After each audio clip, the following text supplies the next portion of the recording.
Hail and well met, friends! Andang here for another episode of Bingo Boffin.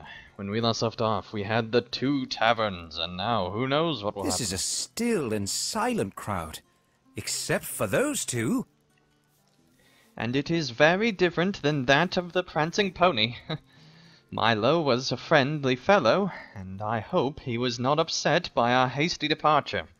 But it is important not to stay in comfort for too long, or the whole journey will be endangered. I said this was a dark and dreary place, but look at those two in the corner. They seem to be colorful characters, and do not fit in with the rest of the assemblage. Let us see what has gotten them so worked up, shall we? Alright, Bingo. By we, he means me, but anyway. It's always a pleasure to speak with admirers. Hello there.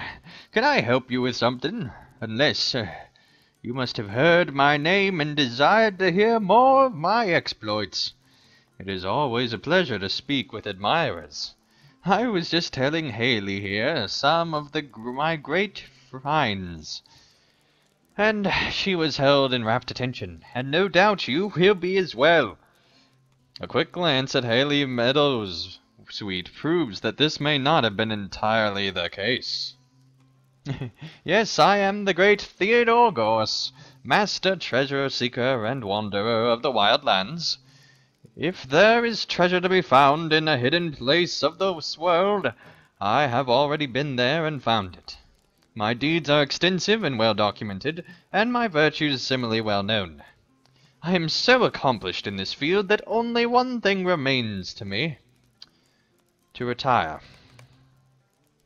Theodore claims to be a master treasure seeker, loudly and often. And I will do at great length to anyone who will listen.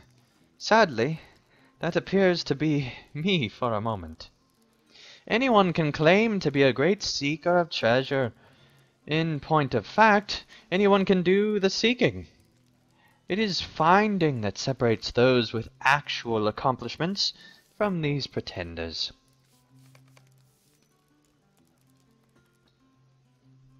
I have had a great idea. Theodore could train me to become a treasure seeker.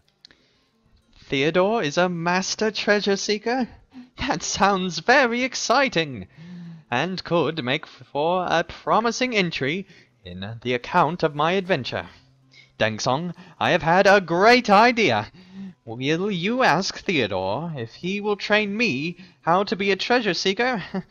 It has occurred to me that, so far, much of my manuscript involves spending time in taverns, and becoming a treasure seeker will get us out into the wild lands. It will make for much better reading, that is for certain. Can you please talk to him for me? You see, us NPCs are incapable of talking to each other. It's an oversight by Turbine. What's that? Your Hobbit friend wants to become a treasure seeker? What's that? Your Hobbit friend wants to become a treasure seeker. I would love to teach him, but alas, it is not something that can be easily taught. If he does not have the natural proclivity for such adventures, he will be resistant to any training I might have to give him.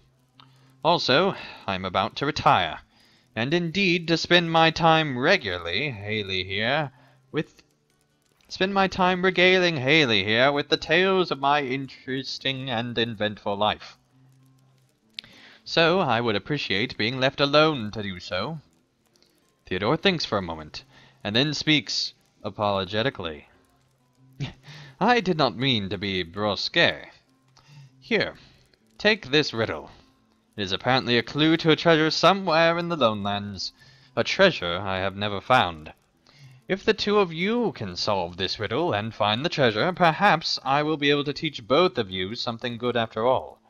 Good luck to you, and goodbye. Theodore hands you a small parchment with a riddle on it. The torrent flows, blanketed in the shadow of only morning. A sentinel stares from on high, only he still watches. The red squirrel once dared to climb, but time fells all. Okay. Creepy. May I see the riddle?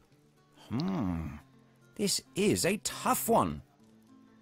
You show Bingo the riddle, and he closes his eyes in thought. This is a tough one, Dang Song.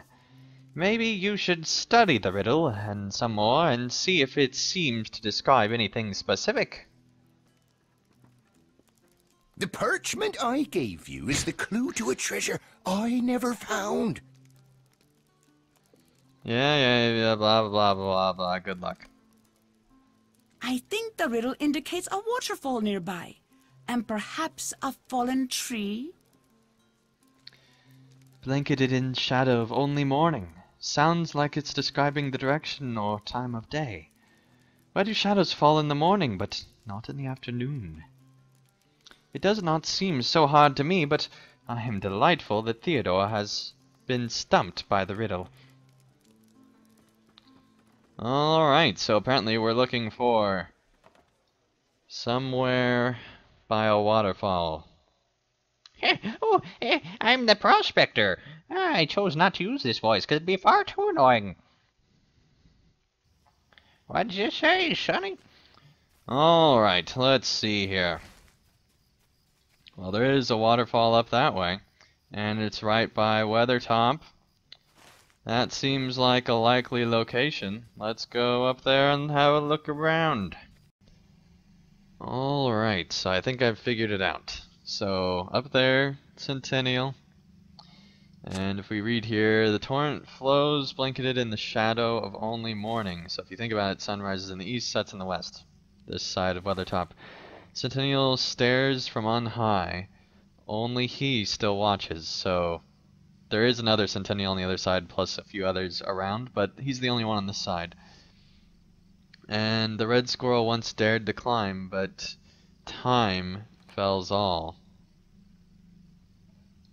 So, if we look here, we can hop down, go across this tree that got felled, because you no longer have to climb. And then, hey, strongbox. The strongbox is empty, save for only a single parchment containing cryptic phrases. Great, so it's not over yet. Alright, well, let's continue back on to the camp. Alright, let's see what Bingo has to say. You found the treasure Theodore could not. Incredible! Perhaps I should be asking you for treasure-seeking lessons, Dang Song. Yeah, you totally should. Alright.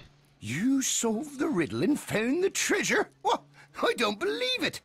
What? You mean you solved the riddle and found the treasure? Oh, I don't believe it. Yeah, I did switch voices.